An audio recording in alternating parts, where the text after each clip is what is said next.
Local law enforcement faced the community today after receiving another report of sexual assault. Hurricane Florence continues to grow larger as it nears the coast. And in sports, Ohio Golf is hoping to continue its momentum after their tournament yesterday. Newswatch starts right now. Broadcasting live from WOUB TV in Athens, this is Newswatch. Ohio University is seeing more than half a dozen sexual assault reports in less than a month. Good evening, I'm Abby Grisey. Thanks for joining us. The Athens Police Department is investigating yet another sexual assault case. This is the 7th report of sexual assault since Ohio University's fall semester started 3 weeks ago. The survivor reported last night that she was sexually assaulted in an apartment on the city's south side.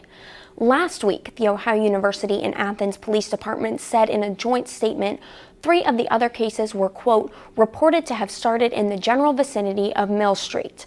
Both departments are also patrolling the areas where the crimes were reported. Along with the statement, the police departments in Athens were also available to the public at an event today. BBQ on the Bricks occurs each year where there's free food and students can get to know the police force in the community. The annual event came at an interesting time this year where local law enforcement is facing increasing pressure to protect students from sexual assault. Some students say they feel better knowing specifics of the assaults that have occurred.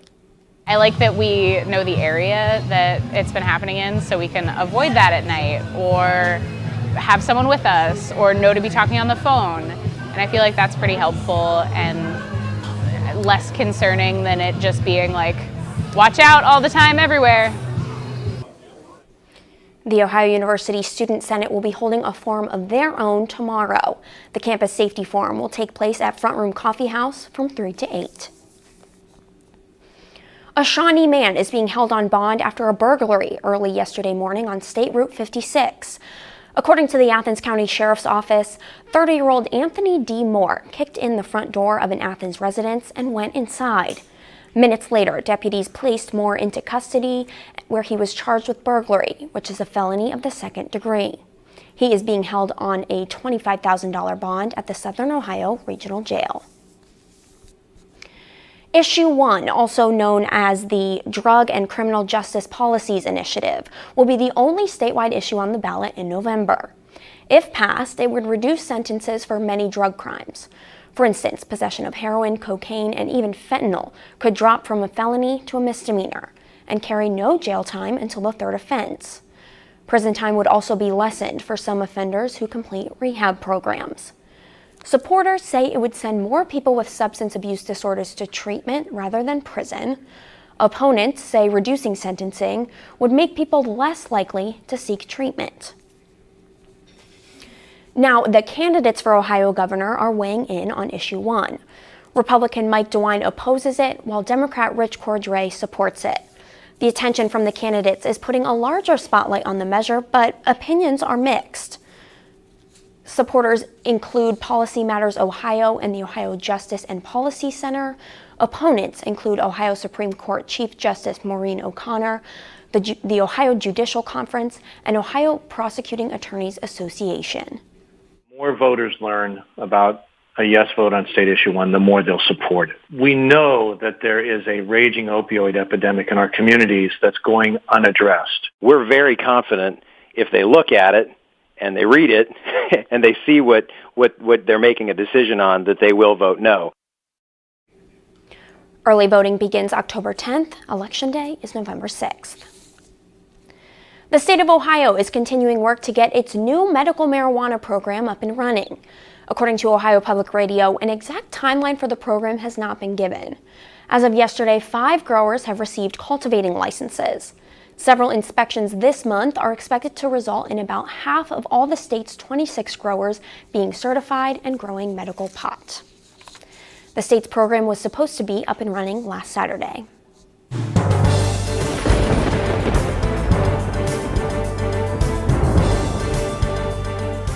Good evening, I'm Taylor Nimmo. It was a cloudy day today in Athens, however, nonetheless pretty comfortable throughout.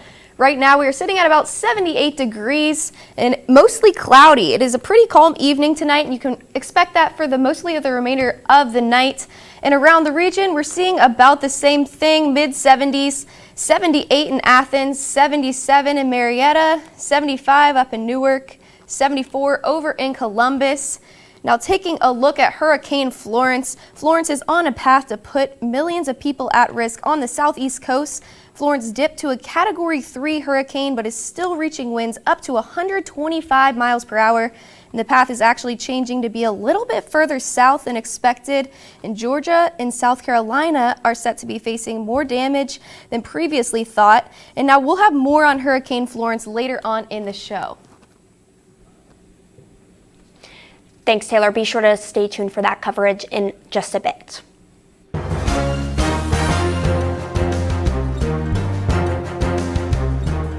And speaking of Florence, 2 landlocked states are offering help for evacuees. Both Kentucky and West Virginia are offering discounts at their state parks for anyone in the hurricane's path. The new rates are on your screen. West Virginia's discounts end Tuesday, Kentucky's on the 30th. Evacuees are advised to call each state park directly and present an out-of-state ID upon check-in. The Category 3 storm is expected to make landfall tomorrow. Like I said, later on in the show, we'll have a full forecast about Florence and how the storm could impact us here in the Ohio Valley.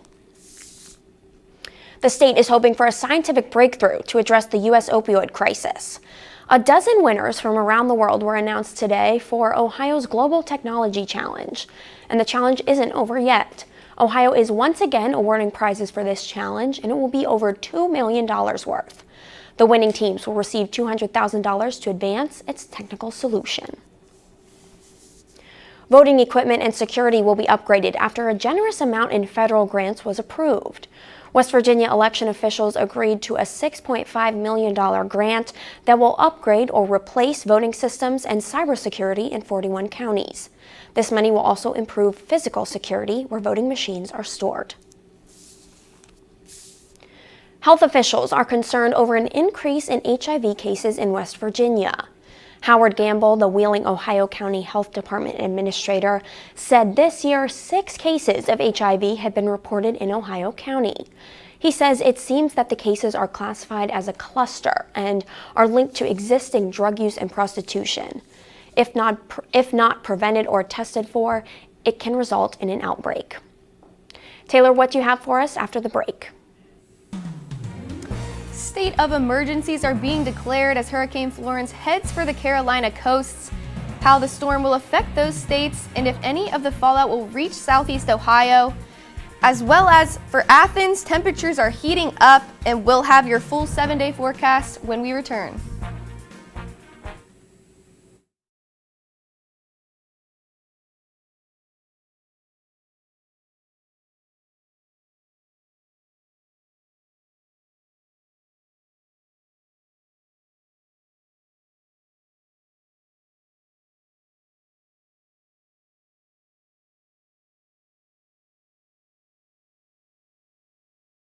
Eight long months, folks, but your patience has paid off. I'm Blake Baker, host of our special 20th season, here to say football is back, and we have never been more excited. Each week, our crew will have fresh highlights and all the history you can handle, but we also need a few things from you. First, watch our show.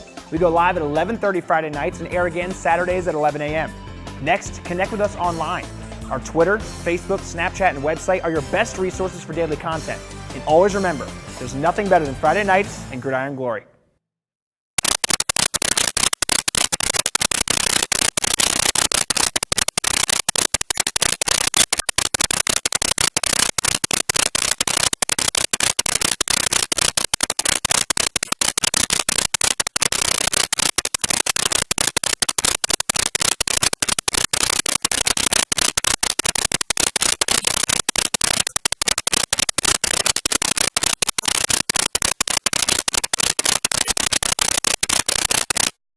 I'm such a huge fan of PBS. For my entire life, it's been our window into a world of the arts that isn't available anywhere else on TV. We learn about our numbers and our letters and singing through music, through the incredible children's programming they have. And then we grow up and we get to see the world of the arts, whether it's ballet or opera or Broadway, and so many other amazing moments that you wouldn't get anywhere else except for PBS. I loved Ken Burns' series on the Civil War. It was deeply impacting. I love history. To have those stories told through these letters, through stories of love and loss, it rewrote the book on how to tell a story. When television was invented, there were a lot of people who had dreams about what it could do. I think PBS still aspires for and often succeeds at reaching the highest ideals of what television could be.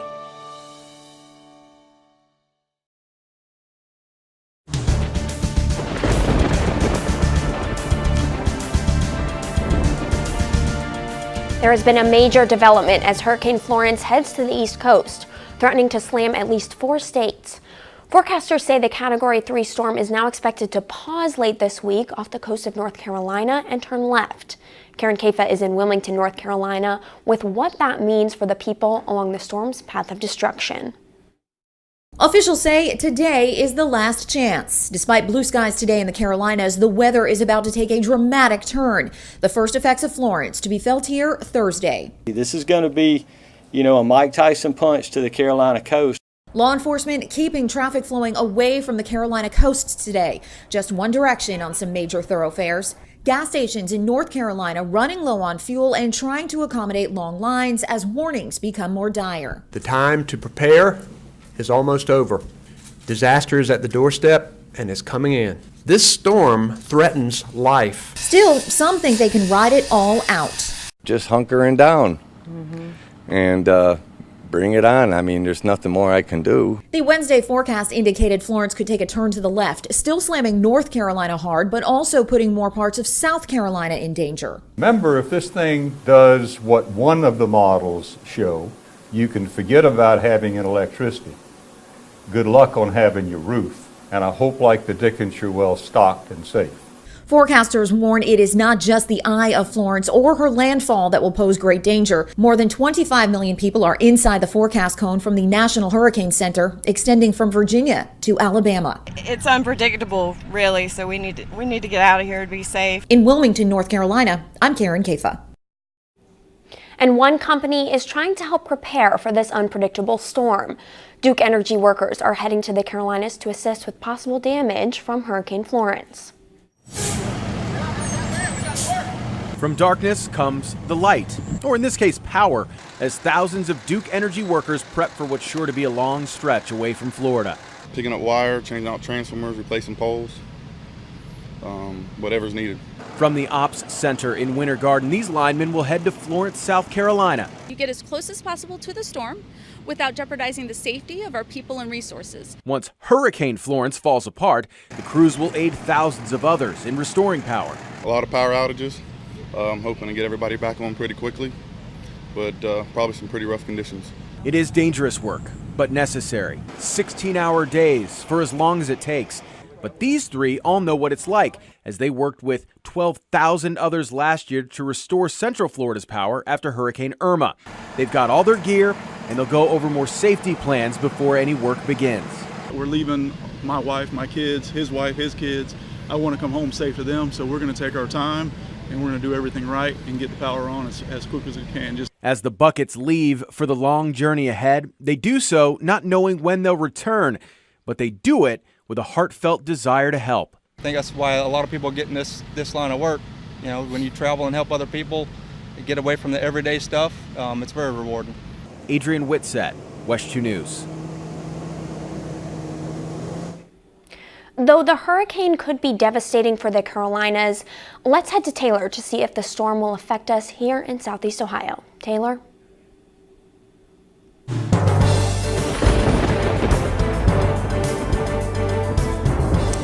All right, Abby, thank you. Let's briefly take a look at the path of Hurricane Florence. So as we can see, this was this morning at 5 a.m. on Wednesday, and throughout the next couple of days, Hurricane Florence is just going to continue to move inland towards the coast.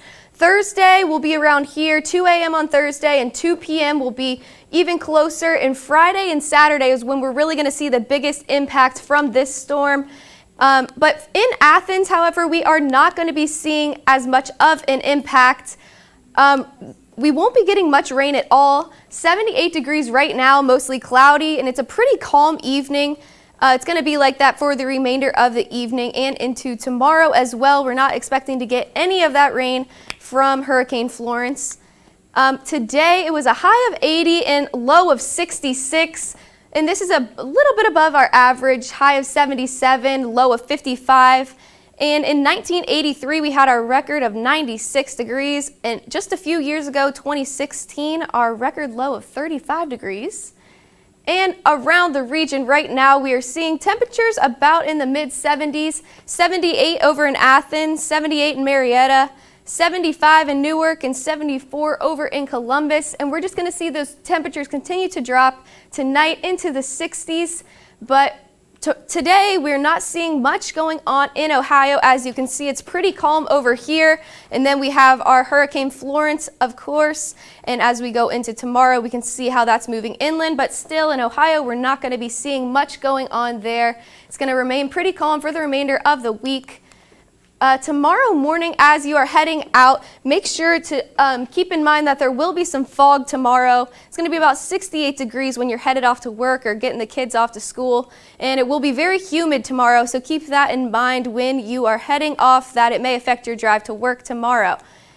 Throughout the day, we are going to see the temperatures rise into the mid-80s. In the morning, we'll start off at 70 degrees, mostly cloudy, but at noon, around lunchtime, we'll see the temperatures reach the 80s. And at 4 o'clock when you're headed home from work, that's when we'll hit those mid-80s, start to feel a little bit uncomfortable and a little bit humid as well, but nothing too crazy for tomorrow. As we look at your 7-day forecast, we're seeing those temperatures reach the mid-80s again. We had a little bit of a break from the heat, but it is back. One last wave of higher temperatures before we start to feel that fall-like weather. So we have the remainder of the weekend, we have 80s, not too much precipitation-wise. We shouldn't see any rain this weekend. However, Monday and Tuesday, we will have some chances of rain, especially in the morning, 50% on Monday and 40% on Tuesday. Those temperatures are going to drop to the upper 70s for the high.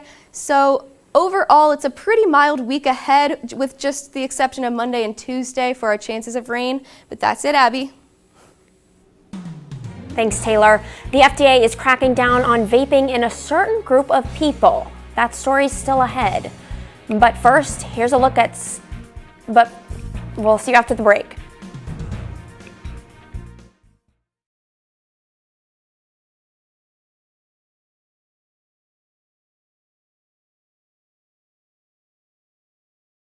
WOUB is member-supported public television. Your contribution keeps WOUB available in your community.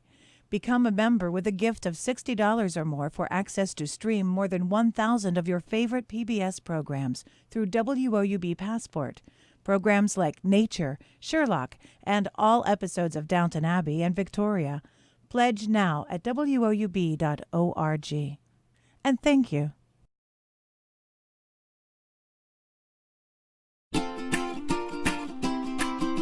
I love PBS because at the heart of everything PBS does is education. I use PBS not only in my home, but also in my classroom. It's kind of the idea of being the great equalizer for learning and for education. I'm a lifelong learner, and PBS has always been part of that journey for me. I love PBS because PBS supports teachers. They know what works for kids and what's best for kids, and that's why I love PBS.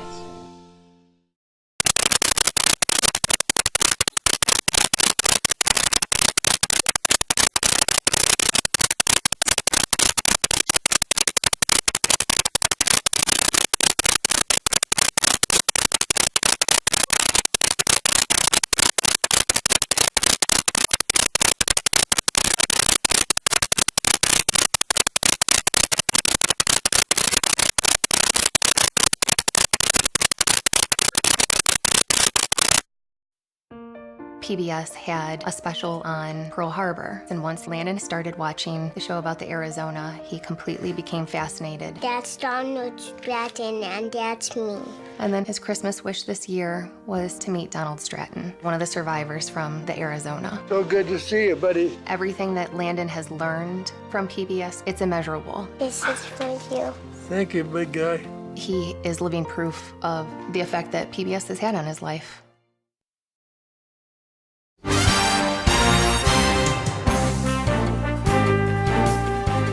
Sanctions could now be implemented to punish foreign entities for interfering in U.S. elections.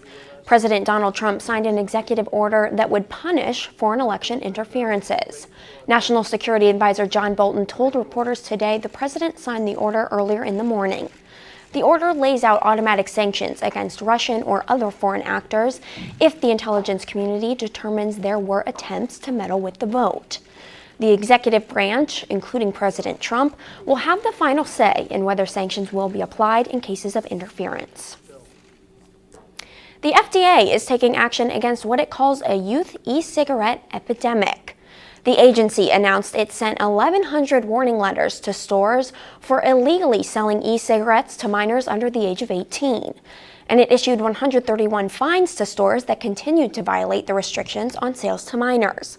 The head of the FDA called the action the largest coordinated enforcement effort in the agency's history. And he said, quote, "The disturbing and accelerating trajectory of use we're seeing in youth and the resulting path to addiction must end. It's simply not tolerable." The FDA also requested Juul and 4 other manufacturers provide plans to mitigate youth sales within 60 days or face potential criminal or civil action. In a statement, Juul Labs said it is committed to preventing underage use of its product, and it wants to be a part of the solution. The latest growing trend among baby boomers is one you probably wouldn't expect. Reed Binion explains how seniors are getting in on the cannabis craze. Baby boomers are putting down the crochet needles and picking up the pipe, the marijuana pipe, that is. According to a national survey on drug use and health, about 9% of adults between 50 and 64 used marijuana at least once during the 12-month survey period. And for adults over 65, about 3%.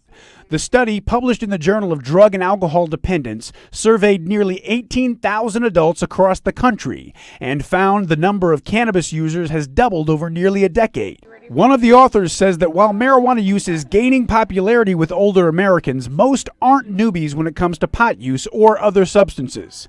Nearly 5% of middle-aged marijuana users abused alcohol, and 3.5% misused opioids. Among older adults, 1.5% abused alcohol, and 1.2% misused opioids. For today's Health Minute, I'm Reed Binion. Fall season yesterday, results from Huntington coming up. Plus, a schedule change for Ohio softball's fall schedule. All that and more after the break. And be sure to stay tuned to WOUB. Here's a look at what's coming up tonight on your public television station.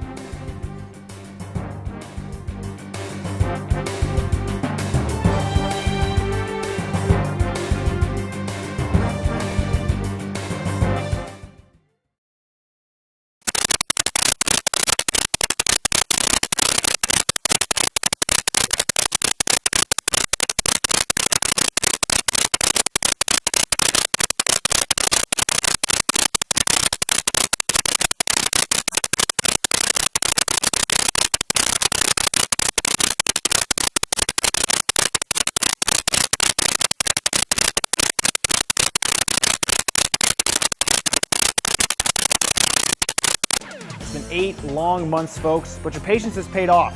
I'm Blake Baker, host of our special 20th season, here to say football is back, and we have never been more excited.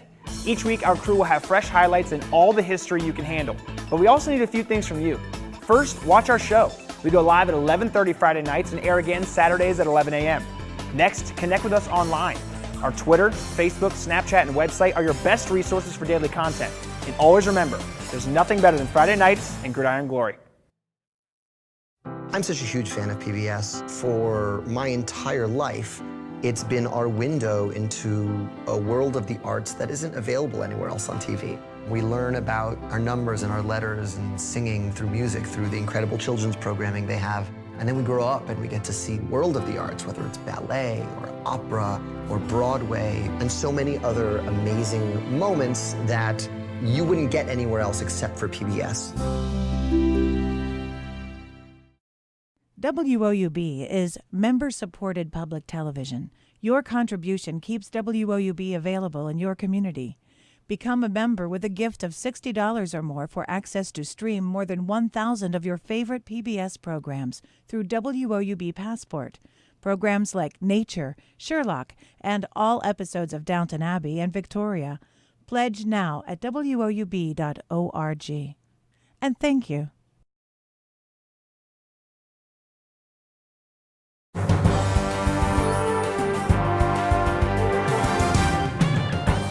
Welcome back. I'm Nick Orsini.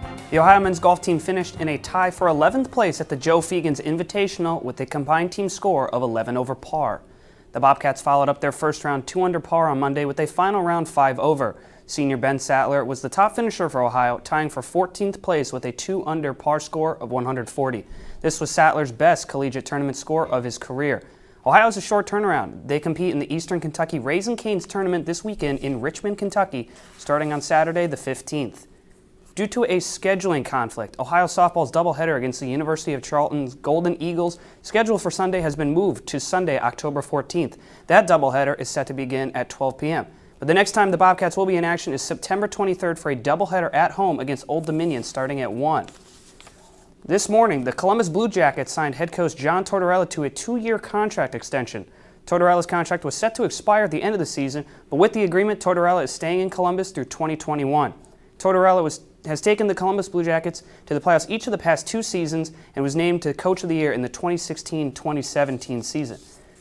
This season, the Cincinnati Reds have the Dodgers' number. They are 6-0 against Los Angeles this season. But you know what they say, streaks, they're meant to be broken.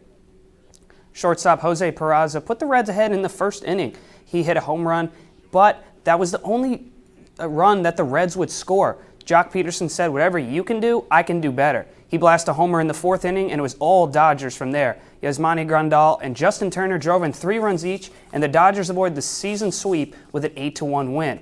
Next up for the Reds is a 3-game series against the NL Central leading Chicago Cubs. That starts on Friday. The Indians also had a day game going. Going for the series win in St. Petersburg, the Indians ran into one of the best pitchers in the MLB. Bottom of the first, G-Man Choi sends this out to straightaway center field and gone. 2-0 Rays.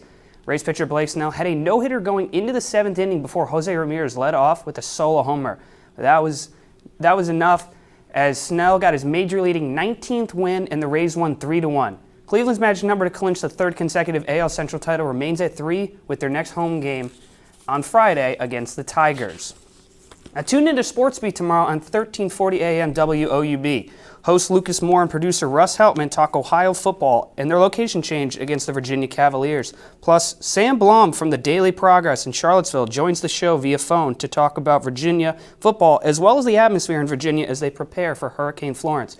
And Gridiron Glory producer Tyler Corbett and FAC reporter Will Collins break down Week 4 of high school football. You don't want to miss it. 6 p.m. tomorrow night, 1340 AM WOUB.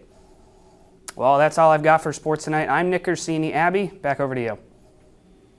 Thanks, Nick. Hundreds of community members and Ohio University students gathered last night to walk for peace. The Athens community remembered the attacks that occurred on 9/11 and to remember those lost in the event. The OU Better Together organizations put on their 8th annual 9/11 Interfaith Peace Walk. It started at the Church of the Good Shepherd on Ohio University Terrace and ended at the Athens Islamic Center. This walk aims to unite the different religious backgrounds seen within the community, instead of letting the tragedy of 9/11 divide them. Taylor, let's get a final look at weather.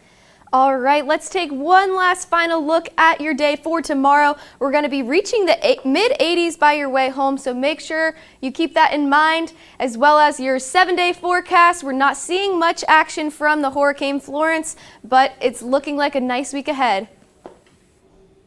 Thanks, Taylor. And that does it for our broadcast this evening. Thanks for watching. I'm Abby Grisey. Stay tuned for the PBS NewsHour coming up next. And remember, you can find the latest news anytime at woub.org.